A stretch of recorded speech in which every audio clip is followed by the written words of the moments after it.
ବନ୍ଧୁଗଣ, ଭଗବାନଙ୍କର ଆଶୀର୍ବାଦ ପାଇବା ପାଇଁ ଆମେ ପ୍ରତ୍ୟେକ ଦିନ ଫୁଲ, ତୁଳସୀ, ବେଲପତ୍ର ତୋଳି ତାହା ସବୁକୁ ଭଗବାନଙ୍କୁ ଅର୍ପଣ କରିଥାଉ।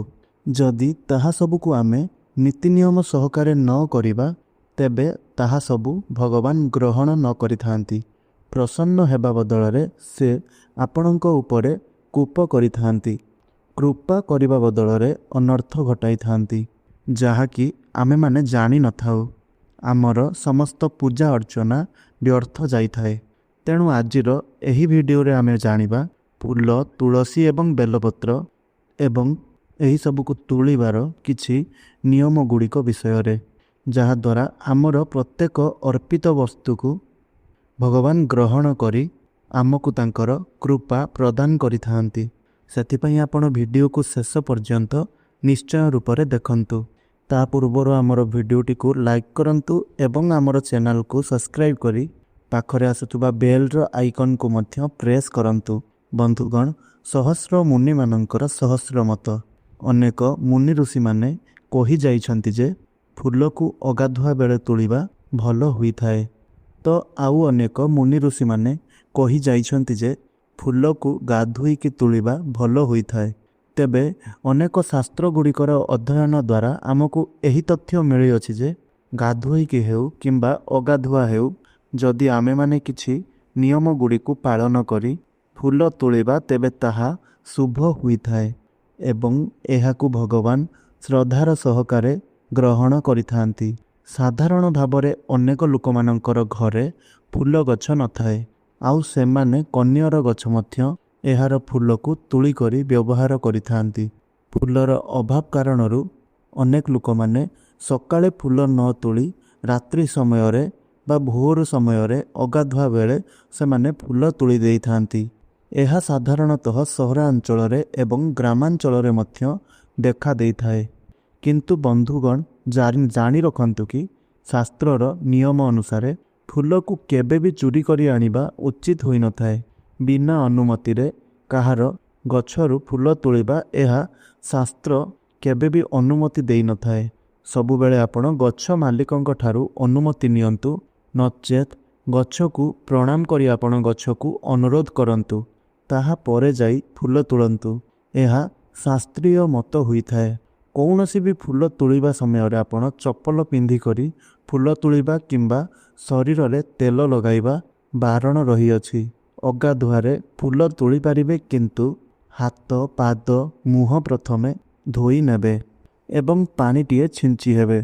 ଆଉ ମଧ୍ୟ ଅନେକ ଶାସ୍ତ୍ରରେ ମଧ୍ୟ ଏହା ଲେଖା ହୋଇଛି ଯେ ଆପଣ ରାତିରେ ପିନ୍ଧିକରି ଶୋଇଥିବା ଲୁଗାକୁ ବଦଳେଇ କରି ଧୂଆ ବସ୍ତ୍ର ପିନ୍ଧିବା ଏହା ଶାସ୍ତ୍ରରେ ମଧ୍ୟ ବର୍ଣ୍ଣିତ ଅଛି।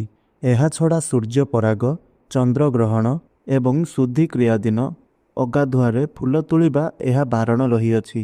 ଅନେକ ଲୋକମାନେ ପୂର୍ବ ଦିନରୁ ଫୁଲ କିମ୍ବା ଫୁଲର କଢ଼ ତୋଳି କରି ରଖିଥାନ୍ତି ଏବଂ ତା ପରଦିନ ସେହି ଫୁଲକୁ ଭଗବାନଙ୍କୁ ଅର୍ପଣ କରିଥାନ୍ତି। ତେବେ ବନ୍ଧୁଗଣ, ଏହା ମଧ୍ୟ ଶାସ୍ତ୍ର ବିରୋଧୀ ଅଟେ, କାହିଁକି ନା ଫୁଲ ଗୋଟିଏ ଦିନ ପରେ ବାସି ହୋଇଯାଇଥାଏ, ଆଉ ବାସି ଫୁଲ କେବେ ବି ଭଗବାନଙ୍କୁ ଅର୍ପଣ କରାଯାଇ ନଥାଏ। କେବଳ ଦୁଇଟି ଫୁଲକୁ ଆପଣ ପୂର୍ବ ଦିନରୁ ତୋଳିକି ରଖିପାରିବେ।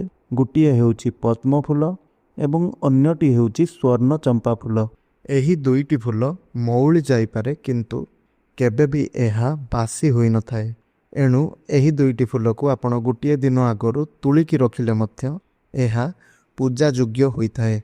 ଆପଣମାନଙ୍କ ମନରେ ପ୍ରଶ୍ନ ଥିବ ଯେ ଫୁଲକୁ ପାଣିରେ ଧୋଇ କରି ଅର୍ପଣ କରାଯାଏ କି ନାହିଁ।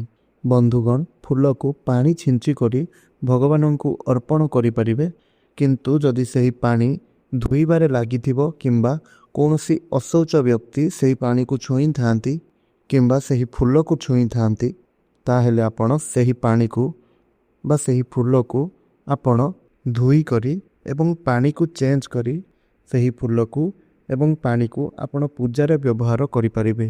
ଅନେକ ମୁନି ଋଷିମାନଙ୍କ ମତରେ, ଅନେକ ଶାସ୍ତ୍ର ଅନୁସାରେ ଯଦି ଆପଣମାନଙ୍କର ନିଜର ବାଡ଼ିରେ ଫୁଲ ଗଛ ରହିଥାଏ, ତାହାହେଲେ ଆପଣ ଗାଧୋଇ କରି ସେହି ଫୁଲକୁ ତୋଳିବେ।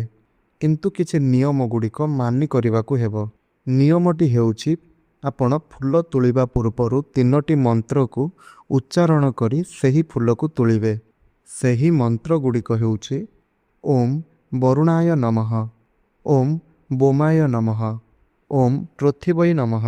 ଏହି ମନ୍ତ୍ରକୁ ଉଚ୍ଚାରଣ କରି ଗାଧୋଇ ସାରିଲେ ମଧ୍ୟ ତୋଳି ପାରିବେ। ତେବେ ଏହି ଫୁଲକୁ ଭଗବାନ ଶ୍ରଦ୍ଧାର ସହକାରେ ଗ୍ରହଣ କରିଥାନ୍ତି ଏବଂ କୃପା ମଧ୍ୟ କରିଥାନ୍ତି। ତୁଳସୀ ପତ୍ର ତୋଳିବାର ମଧ୍ୟ କେତେଗୁଡ଼ିଏ ନିୟମ ରହିଅଛି। ତୁଳସୀ ପତ୍ରକୁ ଅଗାଧୁଆରେ ସନ୍ଧ୍ୟା ପରେ, ରବିବାର ଏବଂ ସଂକ୍ରାନ୍ତିରେ ତୋଳିବାର ବାରଣ ରହିଅଛି। ତେବେ ଏହିଭଳି ପରିସ୍ଥିତିରେ ବା ଏହି ଦିନ ଗୁଡ଼ିକରେ ତେଣୁ ଏହି ସମୟରେ ଭଗବାନଙ୍କୁ ପୂର୍ବରୁ ତୋଳି କରି ରଖିଥିବା ପତ୍ର ଅର୍ପଣ କରିପାରିବେ। ଏହା କେବେ ବି ବାସି ହୋଇନଥାଏ। ତେଣୁ ତୁଳସୀକୁ ସର୍ବଦା ଗାଧୋଇ ସାରିବା ପରେ ହିଁ ତୋଳିବା ବା ଛୁଇଁବା ଉଚିତ ହୋଇଥାଏ। ଏବଂ ତୁଳସୀକୁ ତୋଳିବା ପୂର୍ବରୁ ଆପଣ 3 ଥର ତାଳି ମାରିବେ ଏବଂ ଓମ୍ ବିଷ୍ଣୁ ବିଷ୍ଣୁ ବିଷ୍ଣୁ 3 ଥର ଉଚ୍ଚାରଣ କରିବେ। ତାହାପରେ ଯାଇ ଆପଣ ତୁଳସୀର ପତ୍ରକୁ ତୋଳିବେ। ହେଲେ ମନେ ରଖନ୍ତୁ, କେବେ ବି ଆପଣ ନଖ ଲଗାଇ କରି ତାହାକୁ ତୋଳିବେ ନାହିଁ ଅଥବା ନଖରେ ଆପଣ ଛିଣ୍ଡାଇବେ ନାହିଁ। ଏହାଦ୍ୱାରା ତୁଳସୀ ଦେବୀଙ୍କୁ କଷ୍ଟ ହୋଇଥାଏ ଏବଂ ଭଗବାନ ଆପଣଙ୍କ ଉପରେ କୋପ ହୋଇଥାନ୍ତି। ହାତର ଟିପରେ ତୁଳସୀ ତୋଳିବାର ନିୟମ ରହିଅଛି ଏବଂ ତୁଳସୀକୁ ଆପଣ ଚପଲ କିମ୍ବା ଅଧୁଆ ବସ୍ତ୍ର ପିନ୍ଧିକରି ଅପବିତ୍ର ହୋଇକରି କେବେ ବି ତୋଳିବେ ନାହିଁ। ଏବଂ ତୁଳସୀ ପତ୍ର ଭଗବାନଙ୍କୁ ଅର୍ପଣ କରିବା ପୂର୍ବରୁ ତାହାକୁ ଆପଣ ପାଣିରେ କିମ୍ବା ଗଙ୍ଗା ଜଳରେ ଧୋଇକରି ପାଣି ଲଗା ତୁଳସୀ ପତ୍ରକୁ ଆପଣ ଭଗବାନଙ୍କୁ ଅର୍ପଣ କଲେ ଭଗବାନ ଆପଣଙ୍କ ଉପରେ ଅତ୍ୟନ୍ତ ପ୍ରସନ୍ନ ହୋଇଥାନ୍ତି। ତୁଳସୀ ପତ୍ର ପରି ବେଲପତ୍ରକୁ ମଧ୍ୟ ଅଗାଧୁଆ ତୋଳିବାର ବାରଣ ରହିଅଛି। ବେଲପତ୍ରକୁ ଗାଧୋଇ ସାରି ଶୁଦ୍ଧ ବସ୍ତ୍ର ପିନ୍ଧିକରି ଛୁଇଁବା ବା ତୋଳିବା ଉଚିତ ହୋଇଥାଏ। ବେଲପତ୍ରକୁ ତୋଳିବା ସମୟରେ ଡାଳକୁ ଧରିକରି ତୋଳିବା ଏହା ଉଚିତ ହୋଇନଥାଏ କିମ୍ବା ନଖ ଦ୍ୱାରା ବେଲପତ୍ରକୁ ତୋଳିବା ଉଚିତ ହୋଇନଥାଏ। ଏହା ସହିତ ଚପଲ ଏବଂ ଅଧୁଆ ବସ୍ତ୍ର ପିନ୍ଧି ବେଲପତ୍ର ତୋଳିବା ଉଚିତ ହୋଇନଥାଏ ଏବଂ ସନ୍ଧ୍ୟା ପରେ ବେଲପତ୍ର ତୋଳିବା ଉଚିତ ହୋଇନଥାଏ। ଏହି ବେଲପତ୍ରକୁ ଆପଣ କିଛି ଦିନ ଆଗରୁ ତୋଳିକି ରଖିପାରିବେ, କାହିଁକି ନା ଏହି ବେଲପତ୍ର କେବେ ବି ବାସି ହୋଇନଥାଏ ଏବଂ ଏହି ବେଲପତ୍ର ଭଗବାନଙ୍କୁ ଅର୍ପଣ କରିବା ପୂର୍ବରୁ ଏହାକୁ ପାଣିରେ କିମ୍ବା ଗଙ୍ଗା ପାଣିରେ ଧୋଇକରି ବେଲପତ୍ରର ନାସି ଛିଣ୍ଡାଇ କରି ସେଥିରେ ଚନ୍ଦନର ଲେପ ଲଗାଇ ସେହି ପାଣି ଲାଗିଥିବା ବେଲପତ୍ରକୁ ଭଗବାନଙ୍କୁ ଅର୍ପଣ କରିବା ଦ୍ୱାରା ଭଗବାନ ଅଧିକ ପ୍ରସନ୍ନ ହୋଇଥାନ୍ତି ଏବଂ କୃପା ମଧ୍ୟ କରିଥାନ୍ତି। ବନ୍ଧୁଗଣ, ଏହା ତ ଥିଲା ଫୁଲ, ତୁଳସୀ ପତ୍ର ଏବଂ ବେଲପତ୍ର ତୋଳିବାର କିଛି ନିୟମମାନ, ଯାହାକୁ ମାନିକରି କାର୍ଯ୍ୟ କଲେ ଭଗବାନ ଶ୍ରଦ୍ଧାରେ ଗ୍ରହଣ କରିଥାନ୍ତି ଏବଂ ପ୍ରସନ୍ନ ମଧ୍ୟ ହୋଇଥାନ୍ତି ଆଉ ଆମମାନଙ୍କୁ କୃପା ମଧ୍ୟ କରିଥାନ୍ତି। ତେବେ ବନ୍ଧୁଗଣ, ଯଦି ଆପଣଙ୍କୁ ଏହି ଭିଡ଼ିଓଟି ଭଲ ଲାଗିଥାଏ ତାହେଲେ ତଳେ ଥିବା ଆମର କମେଣ୍ଟ ବକ୍ସରେ ଓମ୍ ନମଃ ଶିବାୟ ଅବଶ୍ୟ ରୂପରେ ଲେଖନ୍ତୁ ଏବଂ ଭିଡ଼ିଓକୁ ଗୋଟିଏ ଲାଇକ୍ କରନ୍ତୁ। ଧନ୍ୟବାଦ।